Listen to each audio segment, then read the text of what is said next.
सरवाई जाओ सरवाई जाओ। पर्चा भी देखना पड़ता है।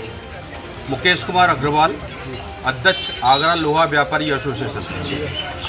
आज हम लोग पूरे आगरा मंडल के व्यापारी आए हुए हैं यहाँ, और ये व्यापारी एडिशनल कमिश्नर महोदय से मिलने आए थे। इस परिप्रेक्ष्य में जो SIV के छापे पड़ते हैं व्यापारी के यहाँ, और उन छापों में इनके अधिकारी जाकर जो अनियमितता करते हैं, चाबियाँ छीन लेना, मोबाइल छीन लेना, दुकान के केबिन में से मालिक को हटा देना, और उनके जो है महादेव की जो गद्दी कहलाती है उस गद्दी पर जाकर बैठ जाना और व्यापारी बाहर सड़क पर घूमना, यह नितांत गलत है। व्यापारी का उत्पीड़न है।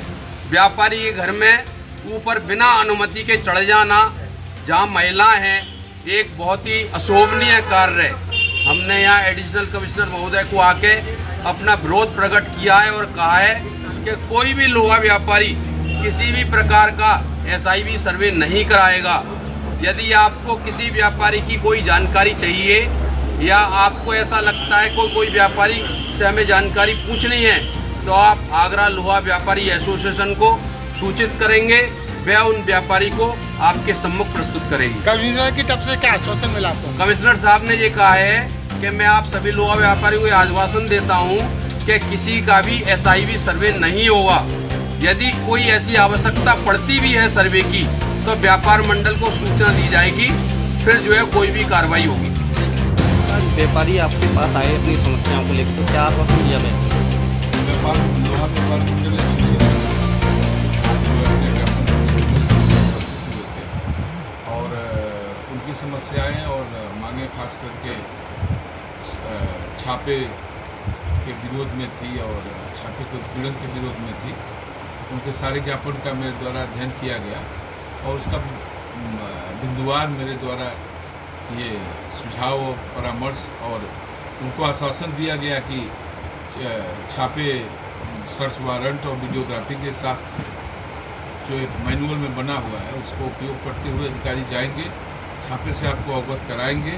उत्पीड़न संबंधी कोई कार्रवाई नहीं करेंगे। यदि आपके संज्ञान में आता है तो सर्वे के दौरान या सर्वे के बाद हमारे आप संज्ञान में लाएं, ताकि हम उन समस्याओं को मिनिमाइज कर सकें और किसी प्रकार का उत्पीड़न आपका न हो। सर, जैसे कि छापे के दौरान 10-12 लोग जाते हैं, तो वहाँ आपको सूचित करके 2-3 लोग भी चले जाएं तो वहाँ वो भी कार्रवाई हो सकती है।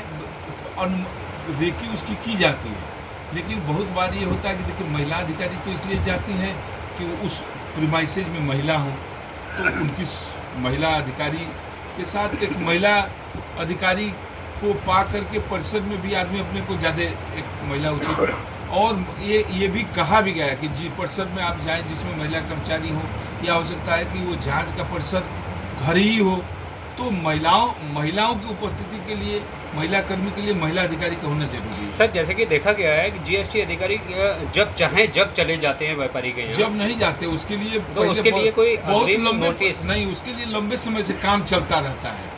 उसके लिए 6 महीना साल भर पहले से उसकी केस प्रोफाइल है, आर्टिफिशियल इंटेलिजेंस है, सब GST में आर्टिफिशियल इंटेलिजेंस और केस प्रोफाइल, पोर्टल, बाहर से भीतर से आने वाले अधिकारी की खुद की इंटेलिजेंस, बहुत तरह से एक लंबे समय तक सूचना गैदर की जाती है, जिसके आधार पे एक केस प्रोफाइल बनती है। उसके ऊपर अधिकारी को अप्रूव करने के लिए वो जाती है, वो उसको अप्रूव करता है, फिर सर्च वारंट बनता है, सीनियर अधिकारी के दस्तखत से वो सर्च वारंट नीचे आता है, टीमें बनती है, उसके हिसाब से फिर एक जांच होने जाती है।